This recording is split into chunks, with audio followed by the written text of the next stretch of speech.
Talk about the narration.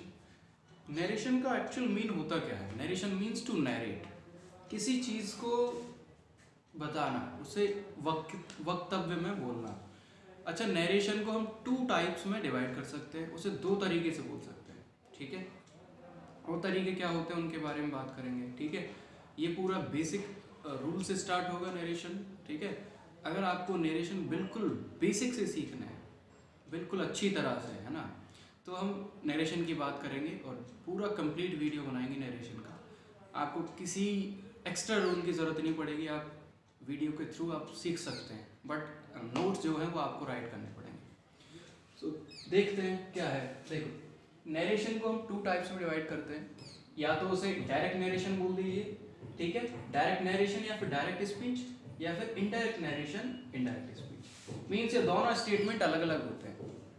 अब पूछा जाए कि सर डायरेक्ट नरेशन क्या होता है, तो बच्चे डायरेक्ट नरेशन ऐसा नरेशन होता है जिससे डायरेक्टली किसी स्पीकर के कहे हुए शब्दों को एग्जैक्टली रख दिया जाए, एज इट इज रख दिया जाए। किसी भी स्पीकर माने जो कहने वाला हो, नरेट करने वाला हो, उसे ही हम बोलेंगे डायरेक्ट नरेशन या फिर डायरेक्ट स्पीच।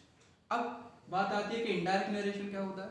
तो इनडायरेक्ट नरेशन ऐसा होता है जहां पर स्पीकर के शब्दों को ज्यों का त्यों ना रख के उसमें थोड़ा बदलाव किया जाता है, उसके भावों में चेंज कर दिया जाता है, थोड़ा सा, बस, ज़्यादा नहीं, लेकिन होता सेंस उसका सेम ही होता है, ठीक है। तो वही हम पढ़ते हैं नरेशन में।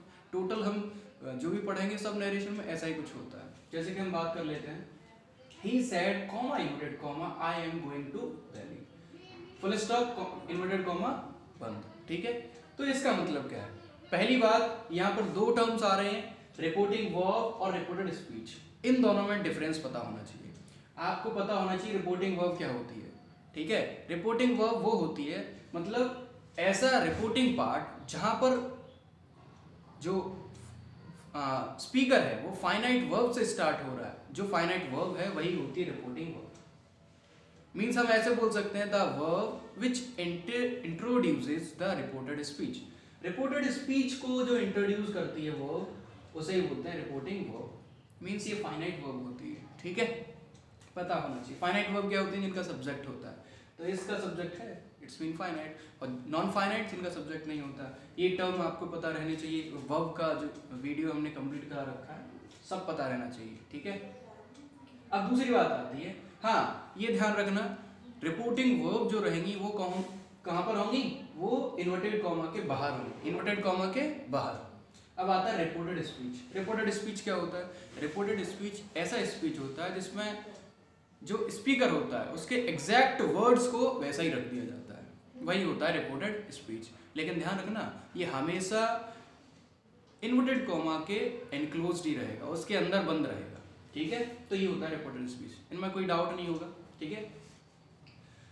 और डाउट होता भी है तो आप उसको मेंशन कर लेना, हम बता देंगे उसको, ठीक है। तो देखो, हमने ये बोला he said comma inverted comma I am going to Delhi, full stop comma inverted comma बंद हो जाता है, ठीक है। अब ये है डायरेक्ट नरेशन। मींस किसी ने बात बोली, लाइक हमने बात बोली, वैसे कि वैसे ही रख दिया। जैसे उसने कहा मैं दिल्ली जा रहा हूँ, ठीक है, ये बात हो गई खत्म, ये सब बोला गया डायरेक्ट नरेशन। उस आदमी ने ही ये बोला है। अब क्या है, हमने इसको चेंज करा है इनडायरेक्ट नरेशन में, he said that he was going to Delhi। अब थोड़ा सा चेंज है, उसे हम इनडायरेक्ट नरेशन बोल रहे हैं। कैसे? he said, उसने कहा था that he was going to Delhi, कि वो कहाँ पर जा रहा है? दिल्ली जा रहा था। इतनी बात हो गई। कहने का मतलब है वहाँ पर वो खुद बोल रहा था, यहाँ पर थोड़ा सा एक्सप्रेशन चेंज किया, इसी को बोलते हैं हम इनडायरेक्ट नरेशन, ठीक है। तो नरेशन कितने सेंटेंसेस के थ्रू बनते हैं ये आपको पता रहना चाहिए। तो यहाँ पर 5 टाइप के सेंटेंसेस होते हैं जो हम बेसिक पढ़ते हैं ग्रामर में, ठीक है। कौन कौन से होते हैं? एसरेटिव सेंटेंस होता है, इंट्रोगेटिव सेंटेंस होता है, इंपेरेटिव सेंटेंस होता है, optative sentence and exclamatory sentence. देखो, एसरेटिव सेंटेंस तो आपको पता होगा कौन कौन से होते थे, जिनमें एफर्मेटिव आता था और नेगेटिव सेंटेंस आता था, ठीक है, ये पता होना चाहिए। एफर्मेटिव ये इसके पार्ट होते हैं एसरेटिव के। इंटरोगेटिव इंटरोगेशन वाला और WH टाइप वाला इसी में आएगा। इंपेरेटिव सेंटेंस, इसमें क्या आता है? इसमें WH वर्ड्स आते हैं, सब सिंपल है ना। इंटरोगेटिव सेंटेंस, इंपेरेटिव सेंटेंस में क्या आता है? तो इंपेरेटिव सेंटेंस में बच्चे एडवाइस दी जाती है, ठीक है, ऑर्डर दिया जाएगा, रिक्वेस्ट करी जाएगी। ये इंपेरेटिव सेंटेंस का मतलब होता है। मीन्स आदेश दिया जाता है, यहाँ पर सलाह दी जाती है, प्रार्थना करी जाती है, वही होता है इंपेरेटिव सेंटेंस। तो नरेशन को हम इन सेंटेंसेस भी पढ़ेंगे, ठीक है। अब दे रखा ऑप्टेटिव सेंटेंस। ऑप्टेटिव सेंटेंस माने, ऑप्टेटिव सेंटेंस आपने देखे होंगे, बोलते हैं कि तुम्हारी लंबी आयु हो, तो ये ऑप्टेटिव सेंटेंस का मतलब होता है, ठीक है। ऑप्टेटिव सेंटेंस माने क्या, भाववाचक जो होता है, आज्ञा सूचक बोल देते हैं। जैसे कि हम बोल देते हैं may you live long, may you live long, तुम्हारी आयु बहुत लंबी है ना, ऐसा बोलते हैं ना। तो मे का यूज करते हैं, वो इसमें ही आता है। विश का यूज करते हैं, तो विश का यूज ऑप्टेटिव सेंटेंस में। एक्सक्लेमेटरी, पता होगा एक्सक्लेमेशन मार्क, संबोधन वाले, ठीक है। तो एक्सक्लेमेटरी सेंटेंस जहां पर एक्सप्रेशन दिया जाए, ह्यूमन एक्सप्रेशन, जैसे कि ओ, अचानक से ओ बोला, आ बोला, हुर्रे बोला, वो सब इसमें आते हैं एक्सक्लेमेटरी में, ठीक है। ये पता रहना चाहिए आपको सब चीजें, ठीक है। ये सेंटेंस नहीं पता है, इनका बेसिक पता रहना चाहिए, बाकी हम आगे डिस्कस करेंगे, उससे पता चल जाएगा, ठीक है। अब देखो, अब इनके रूल्स देख लीजिए, कैसे ये रूल्स बनते हैं, ठीक है, कैसे ये चेंज होते हैं। जब चेंजिंग की बात आएगी तब इन रूल्स का फॉर्मेशन होगा, मीन्स तभी अप्लाइड होते हैं, ठीक है। कैसे, देखो, chart for the converting narration, narration को कैसे बदला जाता है। ये डायरेक्ट नरेशन दे रखा है, ये इनडायरेक्ट। जब भी प्रेजेंट इंडेफिनिट टेंस होगा तो उसे पास्ट इंडेफिनिट टेंस में बदला जाएगा। जब भी प्रेजेंट कॉन्टिन्यूअस टेंस होगा, जब भी प्रेजेंट कॉन्टिन्यूअस होगा उसे पास्ट कॉन्टिन्यूअस टेंस में बदला जाएगा। प्रेजेंट परफेक्ट टेंस होगा, उसे पास्ट परफेक्ट टेंस में बदला जाएगा, ठीक है। ये इंपोर्टेंट रूल्स हैं, इनके बिना तुम नरेशन नहीं सीख सकते, ठीक है। एग्जाम में अच्छे मार्क्स लाने तो सीधी सी बात है, पढ़ना पड़ेगा, नहीं तो सीधी सी बात है, नहीं पढ़ना है, 0 मार्क्स लाना है, अच्छे खासे नहीं मार्क्स लाने, तो पढ़ने की क्या जरूरत है, ठीक है। प्रेजेंट परफेक्ट कॉन्टिन्यूअस, अरे गलत हो गया, तो प्रेजेंट परफेक्ट कॉन्टिन्यूअस क्या होगा, पास्ट परफेक्ट कॉन्टिन्यूअस में बदला जाएगा, ठीक है।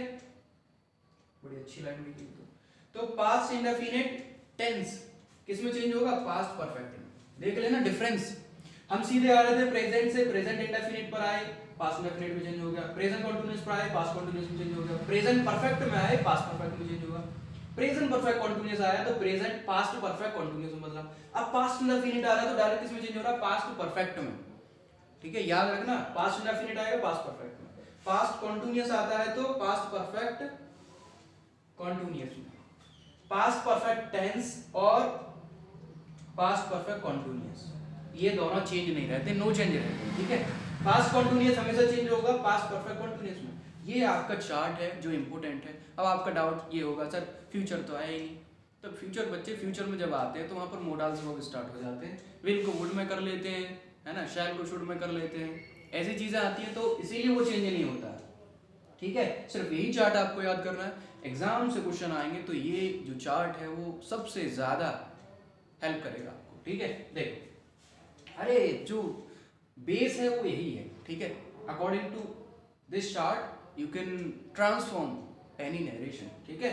देखो, तो मोडाल्स हैं यहाँ पर जो चेंज होते हैं जब हम नरेट कर रहे होते हैं, इनडायरेक्ट नरेशन बना रहे होते हैं। जैसे विल का होता है वुड, शैल का होता है शुड, मे का हो जाता है माइट, कैन का कुड, और शुड और मस्ट। अगर सेंटेंस में शुड और मस्ट आ जाते हैं डायरेक्टली तो वो चेंज नहीं होते, ठीक है। हैव टू को कर देते हैं हम हैड टू, ठीक है।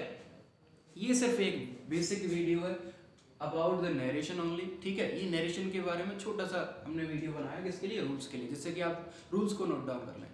नेक्स्ट वीडियो में हम थोड़े से रूल्स की और बात करेंगे और स्टार्ट करेंगे फर्स्ट सेंटेंस से, मतलब पहले बात करेंगे एसेंटिव सेंटेंस की, फिर इंटेरोगेटिव की, फिर इंपेरेटिव की, फिर ऑप्टेटिव की, देन एक्सक्लेमेटरी की, और ऐसे करते करते हम पूरा नरेशन कवर कर लेंगे। और नरेशन कवर हो गया फिर एग्जाम में तो तुम्हारे 4 मार्क्स कंप्लीट हो जाएंगे, ठीक है ना। जो आपके मार्क्स आएंगे 2 और 2 4 आएंगे, तो 4 मार्क्स आपको कंप्लीट करने, तो नरेशन को अच्छी तरह से पढ़ना पड़ेगा, और ये एक ही बार पढ़ना है ना। जीवन बीमा पॉलिसी बनानी तो एक बार पढ़ो, कहीं से भी सही तरह से पढ़ो, ठीक है। और जो हम कराने वाले हैं वो ऐसा कराएंगे बिल्कुल नीट एंड क्लीन कंटेंट, ठीक है। पूरा अच्छा खासा कंटेंट कराएंगे जो आपके लिए बहुत ज़्यादा हेल्प करेगा। इंपॉर्टेंट बात क्या रहेगी कि आपको नोट डाउन करना पड़ेगा, नोट्स बनाने पड़ेंगे अपने। विदाउट मेकिंग नोट्स आप रिवाइज नहीं कर सकते, तो रिवाइज नहीं करेंगे तो भूल जाएंगे, ठीक है। तो you need to write your notes first, ठीक है। नेक्स्ट वीडियो में बात करेंगे दूसरे रूल्स की, और फर्स्ट स्टार्ट करेंगे assertive sentences. Okay, thank you.